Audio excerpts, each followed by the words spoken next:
The Talk Station presents Faith Matters, a look at contemporary stories and issues from a faith perspective. Give me faith, trust what you say, that you're good and your love is great. I'm broken inside, I give you my life. And now, on the Talk Station, Faith Matters. Good morning, and welcome to Faith Matters on the Talk Station.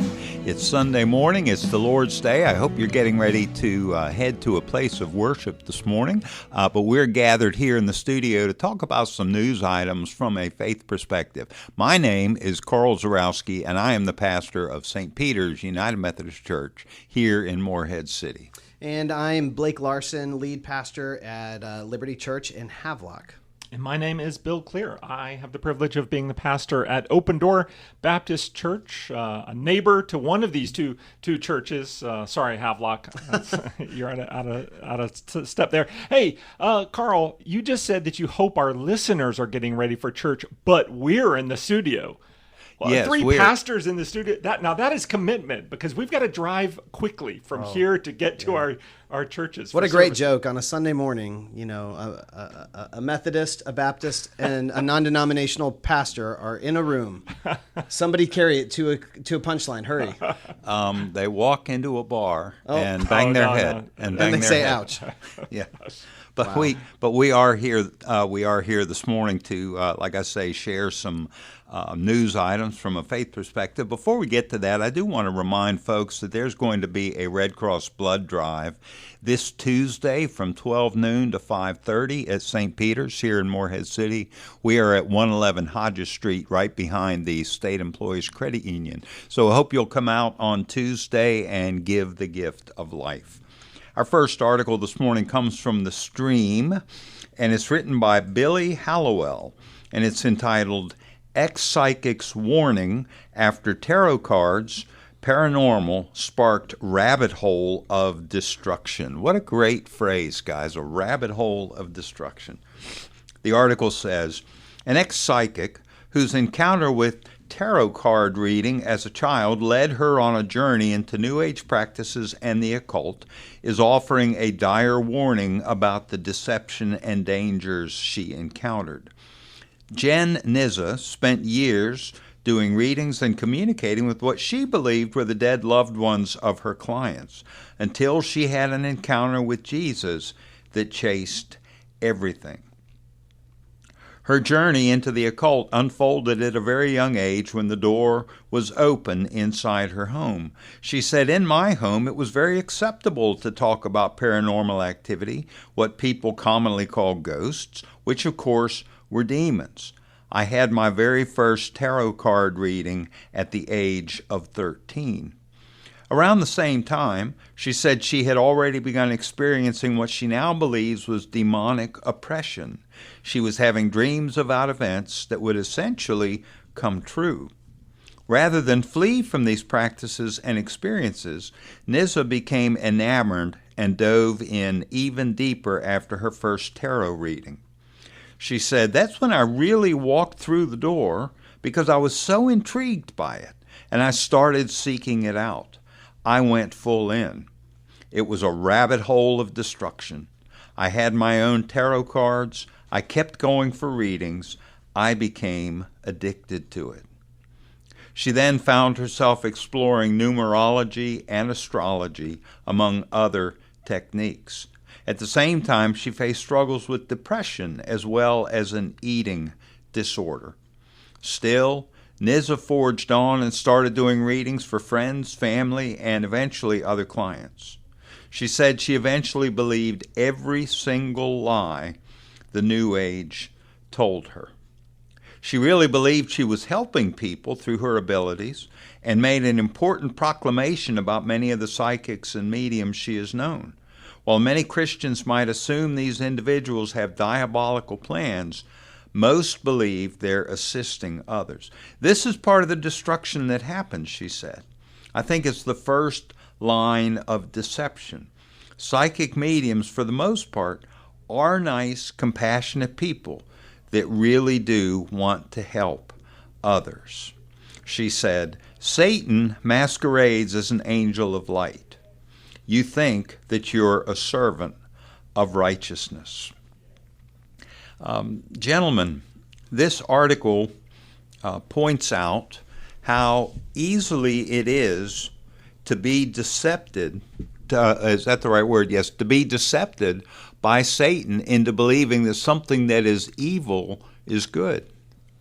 Yeah, I think you're certainly right about that. It's a very sad thing that that this young lady, speaks of growing up in a home who her family would acknowledge verbally that they were a part of a Christian faith tradition, right? And yet somehow, over time, I suppose, or just ignorantly in some way, inviting this into their lives. It's I guess I'm just kind of struck by the sadness of a child, a daughter in this case, coming up, being raised by parents who were not protecting her, but were instead exposing her to spiritual forces that were actually damaging her instead of aiding, helping, growing her in her faith. I guess that's the hard thing, is that deceived people deceive people. And it's interesting. You remember the story in the Bible where Jesus is walking on water, and just doing like what Jesus does. Doing his Jesus thing. Doing his Jesus thing. And the disciples are scared at first. And they say to him, we thought you were a ghost. I've always thought it's interesting that he doesn't take advantage of that moment to say, oh, there's no ghosts. Now, I'm not saying there's ghosts the way that we portray them in Hollywood. What I'm saying is he was very aware that there's a supernatural aspect. And if you ever visit the Middle East, they're very aware of a supernatural aspect. They're very aware of different religions and spirituality. And in America, it is so much entertainment for so many people. Even Marvel is dabbling into it. And so for a lot of people, it's such entertainment that they don't think it's real. It's like the forces of hell have changed their tactic from being in your face so much that you have to cast them out and they go run into pigs and all that stuff. They've changed their tactic to, well, we'll just make you think we're not real.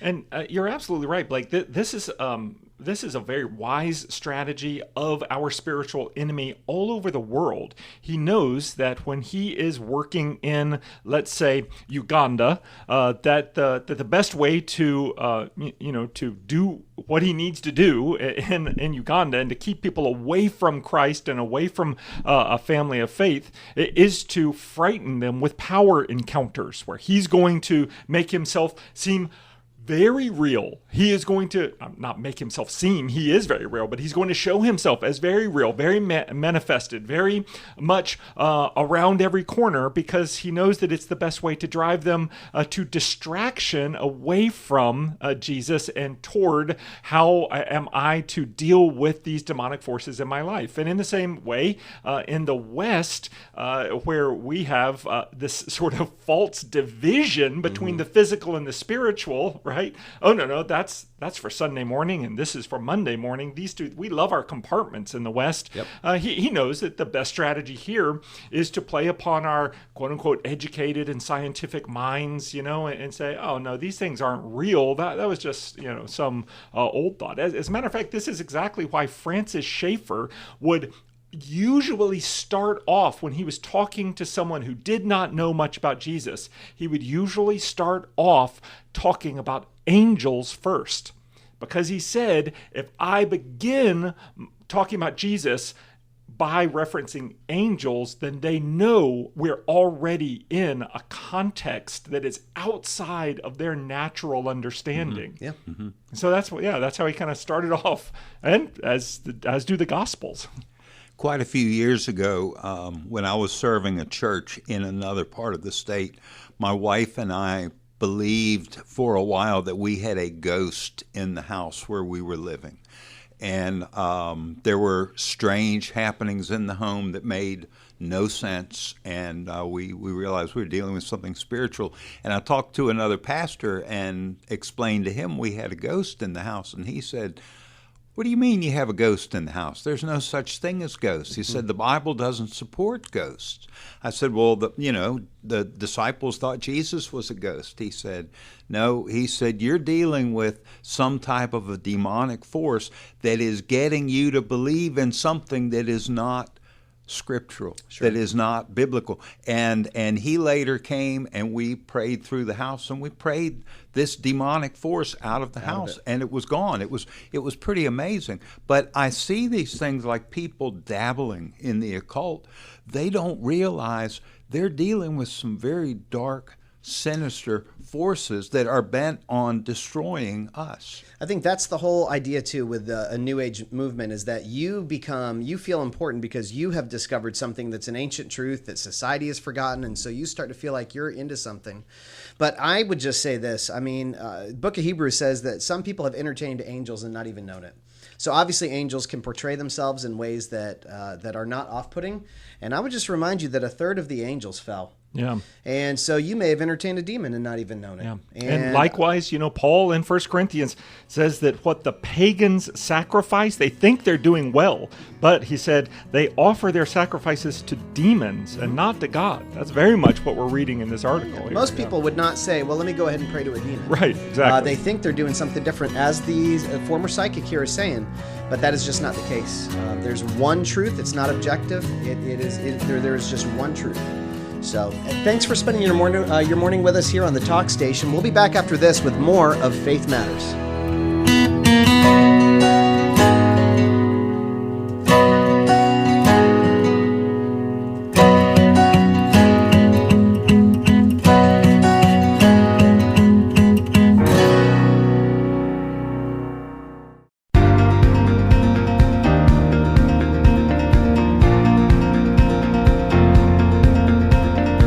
Welcome back to Faith Matters on the Talk Station, where we discuss current events through the lens of faith. This second article for today that we're going to take a look at is coming out of Christian Post, written by Samantha Common.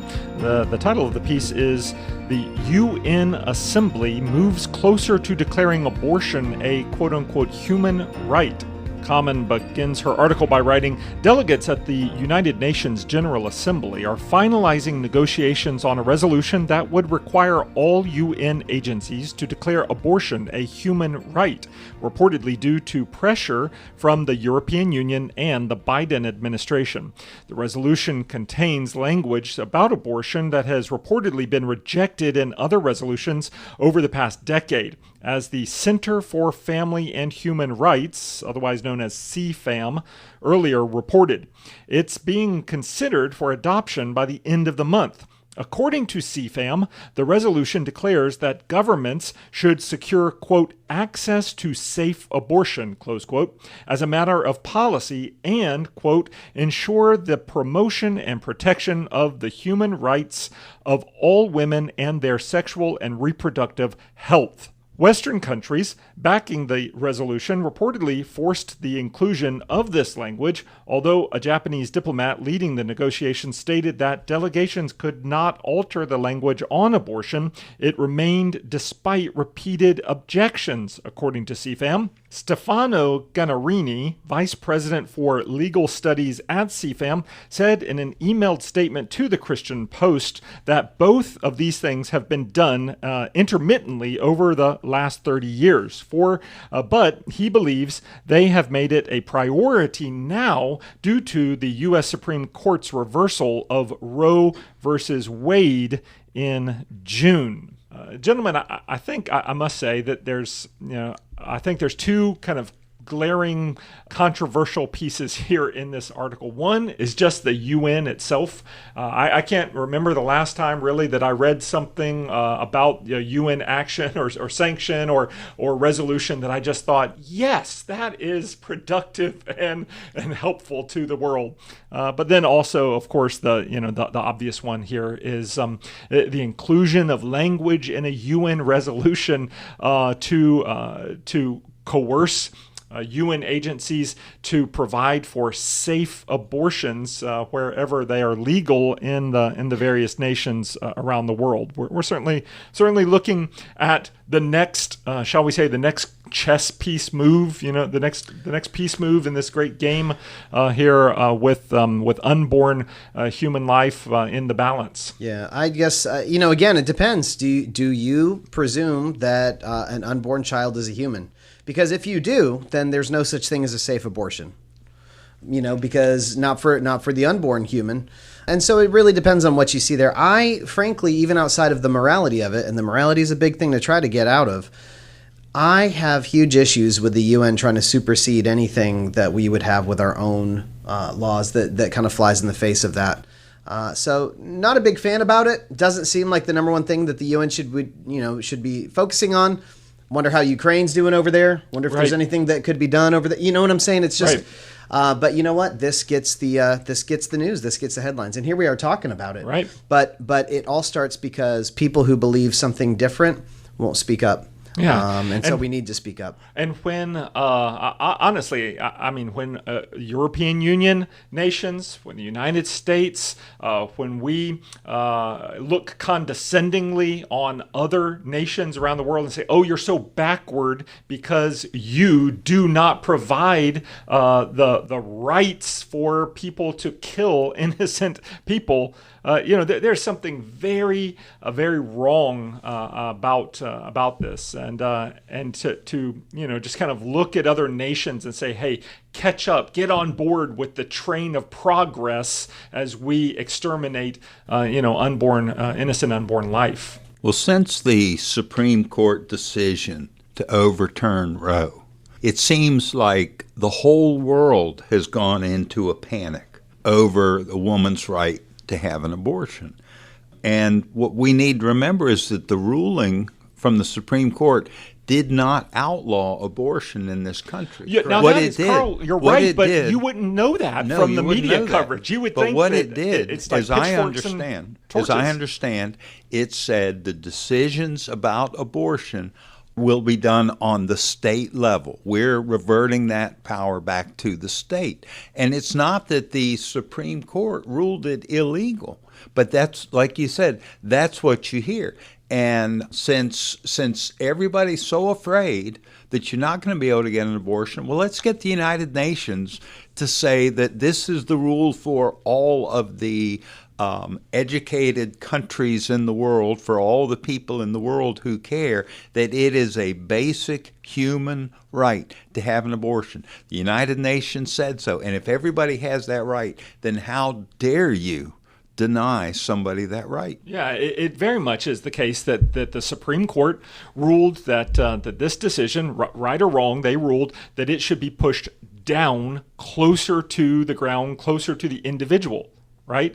Roe versus Wade said no, it should be mandated across the whole nation. And now this, European Union and United Nations and U.S., backed resolution is saying no, it should be even further above that. This should be a United Nations Assembly actually resolution instead of just at a single nations resolution. And really the term that's used here, that it should be a human right. It's just it's flabbergasting that the only human in this picture, whose life hangs in the balance, is just a non-entity. They're a non-moral agent in this entire discussion that says it's about human rights. Right, and let's not fool ourselves into thinking that these politicians, international or otherwise, have morality and our best interests at heart all the time. Wait, what? Yeah, sorry to burst your bubble there. Oh, man.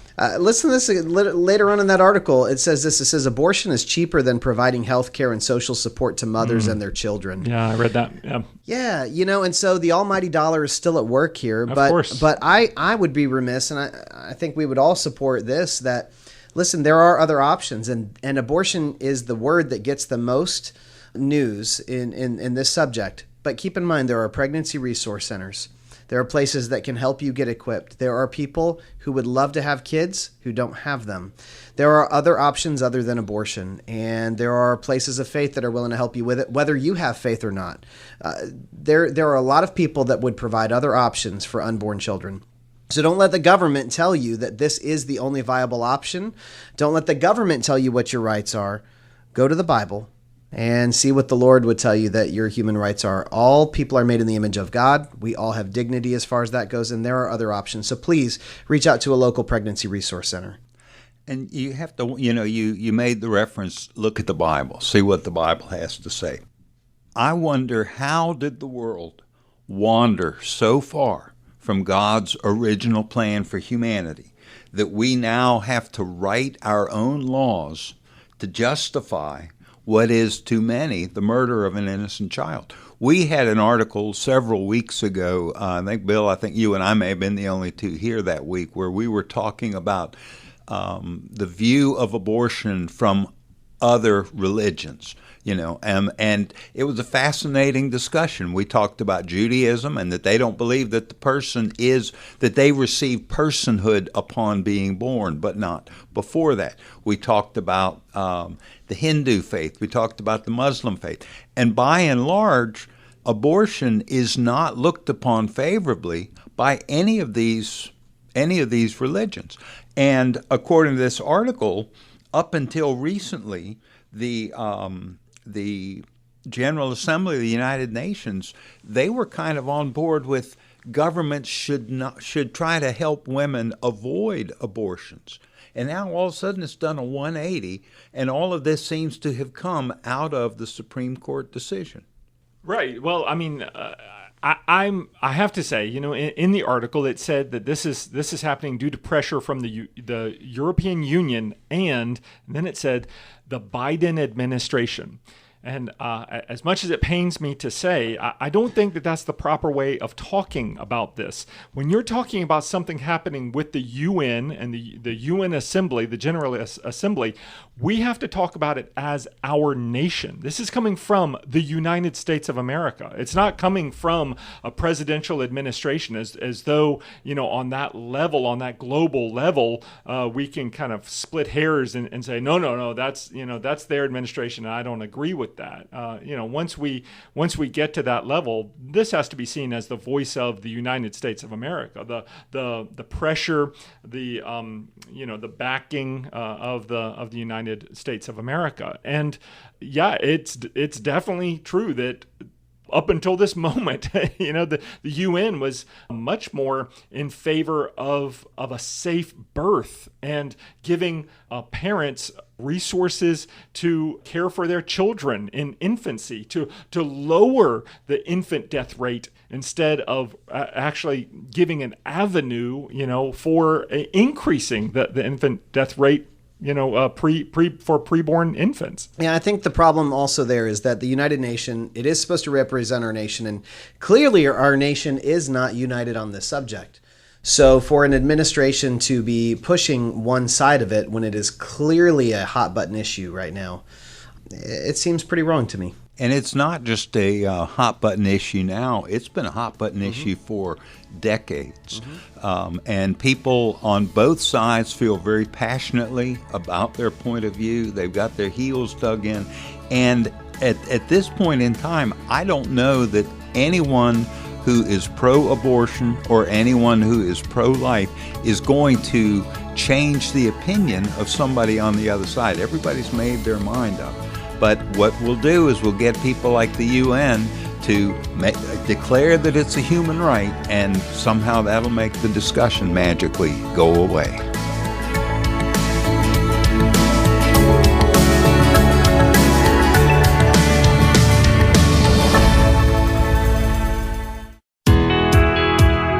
Welcome back to our third segment on Faith Matters this morning here on the Talk Station.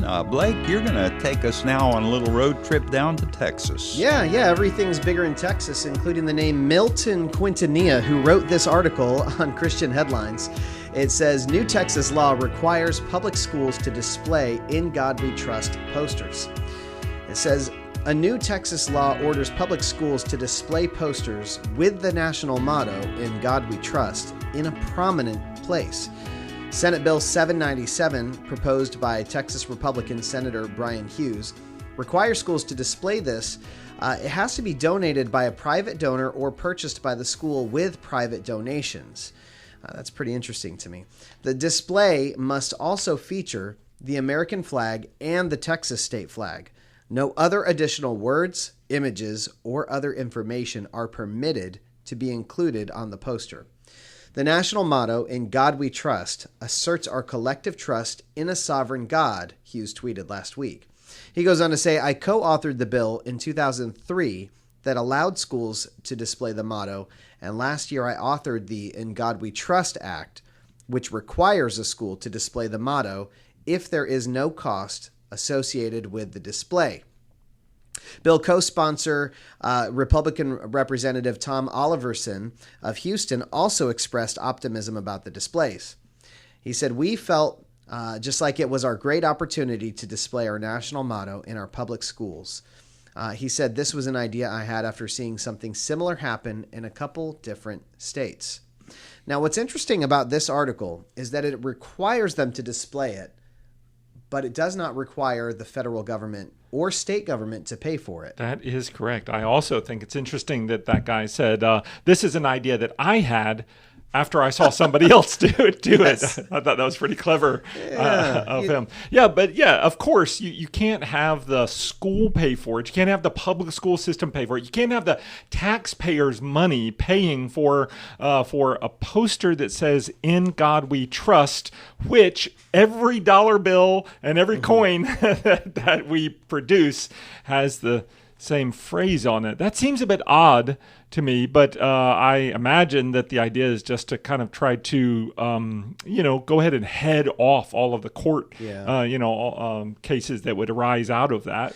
I don't know. The two weird things about it to me is, first of all, when you can't use government money to print the national motto is weird. Second of all, how much does a poster cost? So I just don't, I don't know that this would even be a huge cost, but that's their way of getting people to then not complain about it or taking away their ability to complain against it. Well, we didn't even use government money for it, but it is required to be displayed. I do like that there is nothing else that is allowed to be placed on the poster. It is the motto, it is the national flag, it is the state flag, and that way you can't say that it is being used for a political party or something like that. It is our national motto. Yeah, since 1956. But aren't there also other stories about schools where they don't want to do the Pledge of Allegiance anymore? We can't do the Pledge of Allegiance, but, we can put these posters up. What bothers me with this story is that it really smacks of Christian nationalism. And Christian nationalism, I think, is a real danger in our society. Am I proud to be an American? Oh, yes, I am. Am I proud to be a Christian? Yes, I am. Do I believe that there should be a line between church and state? Yes, I do. And I think this is getting into some very gray area on that division. Yeah, it goes on later on in the article, and it says, according to The Blaze, the Texas-based Christian conservative wireless service, Patriot Mobile, donated framed In God We Trust posters to schools in the Carroll and Northwest Independent School Districts.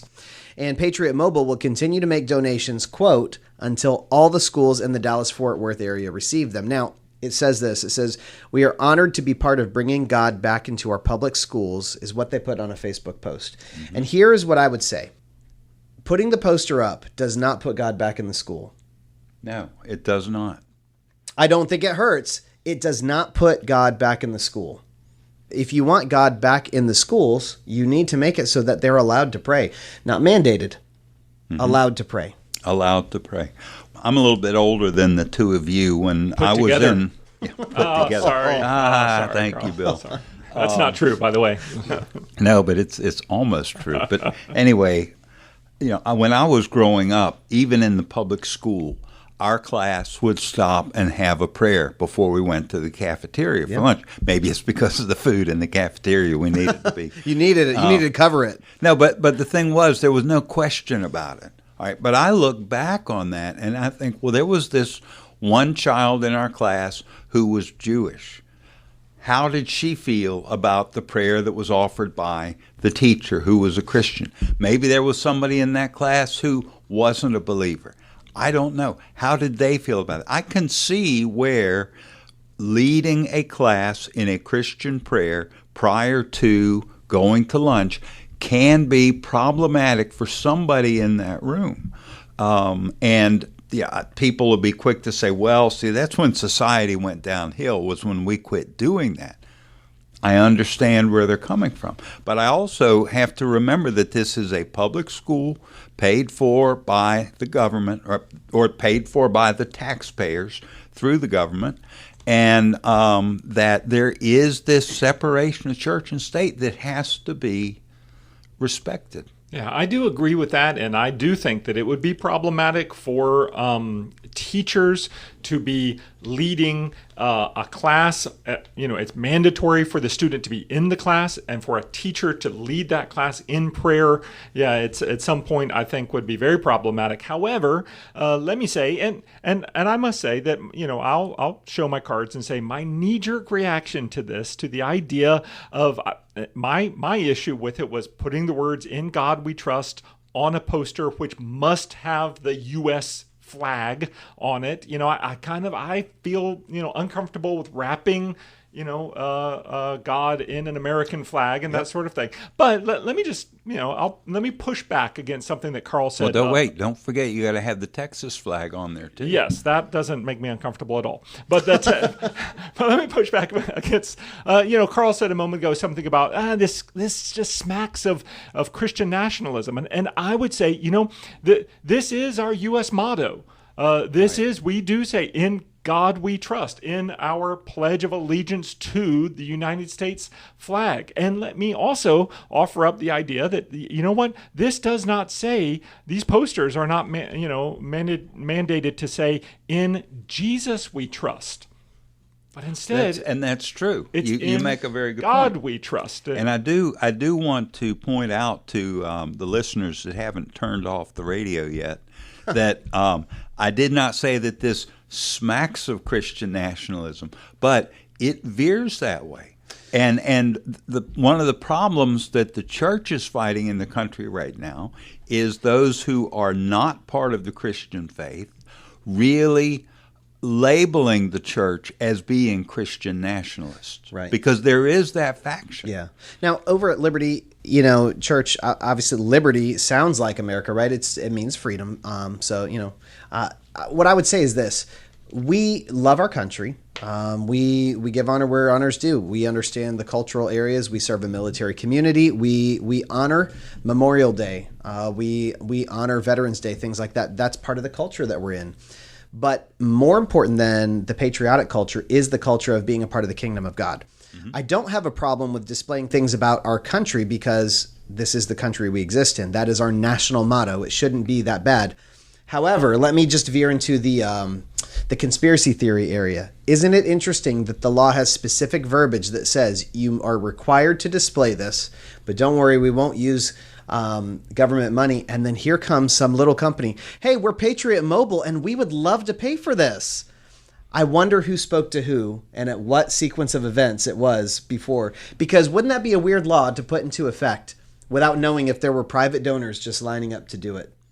And again, it doesn't put God back in the schools. If you want that, again, separation of church and state should not outlaw any form of prayer, but it instead should actually make it safer.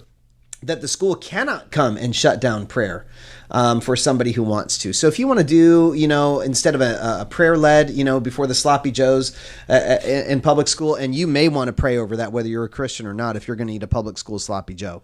But what if you have that moment of silence and say, take this time to go ahead and pray if you'd like to? A moment of silence ain't going to kill anybody. I have found I enjoy moments of silence the older I get. I had not thought about what you yourself called a conspiracy theory, but it would be interesting to see if there are any connections between Senator Brian Hughes and Patriot Mobile, which we've now said on the air 3 times, which is basically advertisement. The chairman of the board, Ross over here, he's already contacting them to see if he can get any advertisement money from them this morning. We are not advertising for that mobile company. No. I won't say their name again, but it would be interesting to see if there's any kind of connections, any lobbying, something along those lines for their donated posters. When were they produced? And it's one of those cases of does the ends justify the means? So it was the goal to get God back in the school, and this is an avenue, and so we're going to do some shady back alley deals in order to get it done. Or not. I'm not saying that it is. I would not know that. But what I would say is this. We need God in the schools. We need God everywhere. Mm-hmm. And so let's just do it in a healthy way that lets people know that there is hope for them. The gospel at its root is, no matter who you are, God loves you and sent a son to die for you. Yeah. And folks, our fine listeners, let me just say, if you're concerned about getting God back in the schools, then why don't you go to your local school? Why don't you volunteer at your local school? Participate in the PTA, vote, run for and vote for school board members. These are also great avenues for quote-unquote getting God back into local schools. It absolutely does. I want to thank you guys for hanging out with us this morning on Faith Matters right here on The Talk Station. We've got one more segment, and we'll be right back after this. Welcome back to the 4th and final segment here on Faith Matters at The Talk Station. I am Pastor Bill Klear. With me today, Pastor Blake Larson, and taking up our final piece today, Pastor Karl Zorowski. Thank you, Bill. The last article this morning comes from Christian Headlines. It's written by someone that we hear from a lot here on the show, Michael Faust. The article is entitled, "City Dismissed Christian Fire Chaplain After He Shared Biblical Views on Sexuality." The article says, a former volunteer chaplain for the Austin, Texas Fire Department filed a federal lawsuit claiming the city violated his religious rights by firing him for his biblical views on LGBT issues. Andrew Fox, an ordained Assemblies of God minister, served as lead chaplain of the department's fire chaplaincy program, which he launched in 2013. But in 2021, he was dismissed after posting 3 blogs on his personal website about LGBT issues, transgenderism, and sports. The blogs, according to the lawsuit, quote, pondered how Christianity might provide an alternative perspective, cherishing logic and reason, unquote. For example, one blog entry discussed how allowing biological males in women's sports contradicts teaching in several Bible verses, such as this from Proverbs 11, "The Lord detests dishonest scales, but accurate weights find favor with him." The lawsuit claims the city of Austin retaliated against Fox for, quote, exercising his First Amendment rights, end quote. The city violated his right to free speech and free exercise of religion, and also violated the Texas Constitution, the suit says. Alliance Defending Freedom is defending Fox. The suit says, an 8-year career spent faithfully serving the spiritual needs of Austin's firefighters meant little when it ran into the city's censorious social justice agenda and need for ideological uniformity. For 8 years, Dr. Fox walked side by side with first responders and their families, providing a listening ear and source of prayer as they encountered deaths, suicides, and other tragedies. For 8 years, Dr. Fox provided all firefighters with consistent care and equal treatment, no matter who they were, including those in the LGBT community. For 8 years, Dr. Fox treated everyone he encountered with dignity and respect as he ministered to others in accordance with his religious beliefs and fire department policy, and the article goes on. Michael Faust points out here that Andrew Fox has put his time in with this department, and he's done a lot of good through the time he's put into this department. He founded this department, and because of some things he said in a Karl personal volunteers without pay volunteers to without be pay. on call 24/7 with this department. Sorry. And because of some things he said on a personal blog, not on the fire department blog, but a personal blog, some feathers got ruffled, some feelings got hurt, and so now he's been fired. Boy, I tell you, it's rough when you get fired from being a volunteer. But under the city's policy, the lawsuit claims no one, quote, who openly holds historic Christian beliefs about the differences between men and women can serve as a chaplain or in any... He's an Assemblies of God minister. What did they expect? True. For a chaplain role. Now, the chaplain role is to be on call, and it says that he was on call and available for everyone, including different lifestyles or beliefs.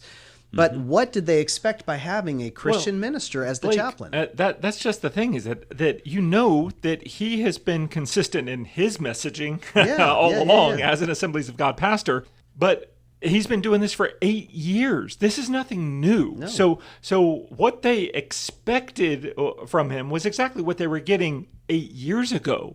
But 8 years ago and today, there has been a seismic shift. There's been a revolution in the society and the culture of the United States of America. So, honestly, it's not that he was offending people that he was working with. It's clear. It says in the article, no one ever accused him of discriminating against anyone or treating anyone improperly.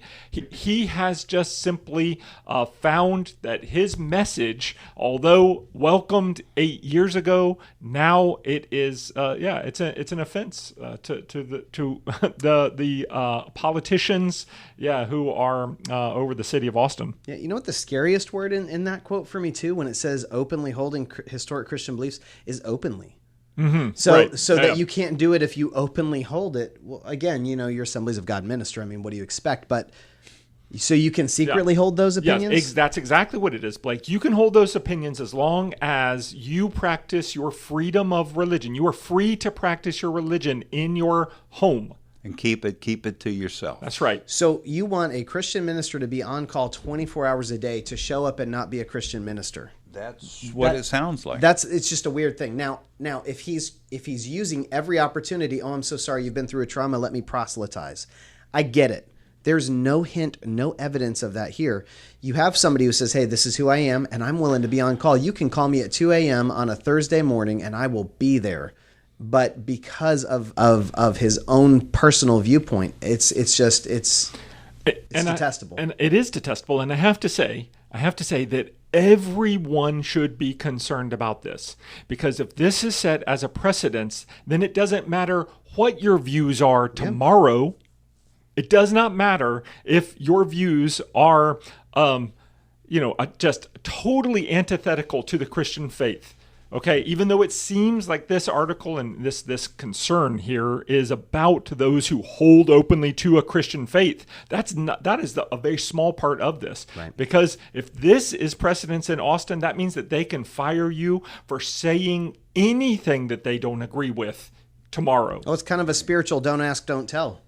So, right. The next chaplain that comes out, they roll out to you. They might be LGBTQ, they might be Muslim, they might be Scientologist. You won't know.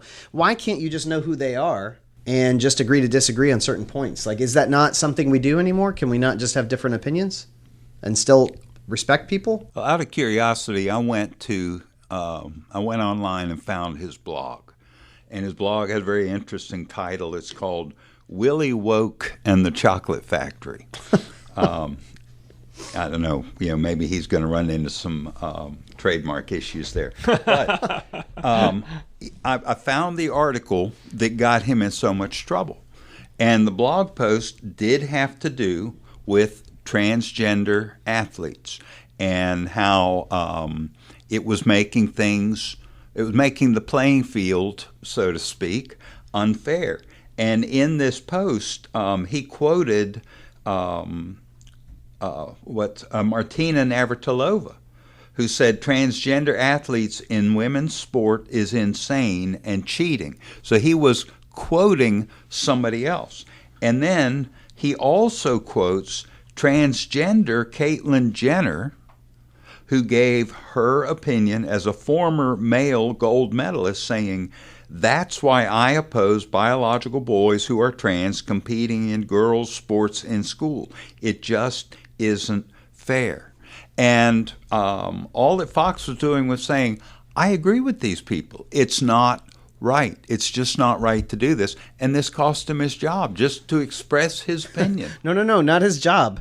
Oh, I'm sorry, his volunteer Yes. position. which he started, for the city. Well, I mean, obviously, Pastor Karl, I mean, that should be a real shot across the bow for Navratilova and Jenner that they should not, come and volunteer for the Austin Fire Department. They're just not going to be welcome there, or anyone of their persuasion is not welcome to work. And honestly, I think that this goes far beyond just the fire department of Austin. I'm sure that it's across the board in any government sanctioned position of volunteering in Austin, Texas. Yeah, I think it's worth noting, in case you're not familiar with what a chaplain does for first responders and things like that, it's not like they're holding church services there at the fire station. They are on hand for morale, for spiritual guidance if requested. They are there to be on call 24 hours a day. More counsels. Yes, Mm-hmm. to help comfort them in traumatic situations.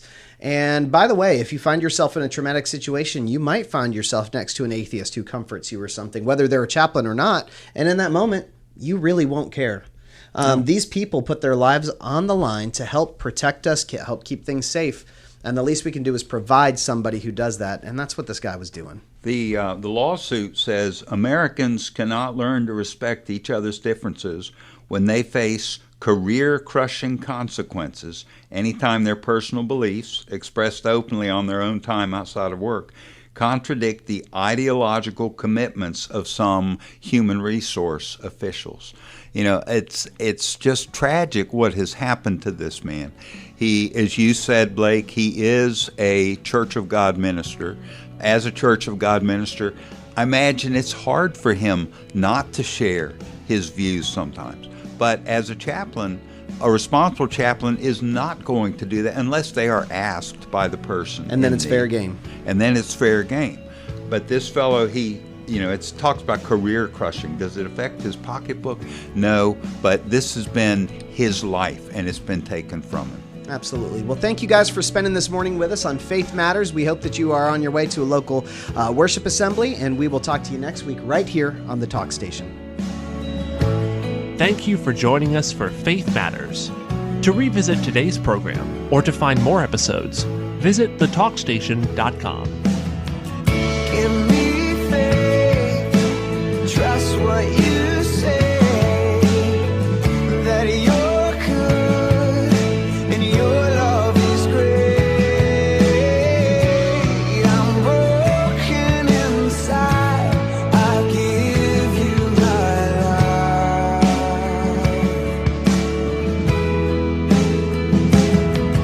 Give me faith. Faith Matters is a production of the Talk Station.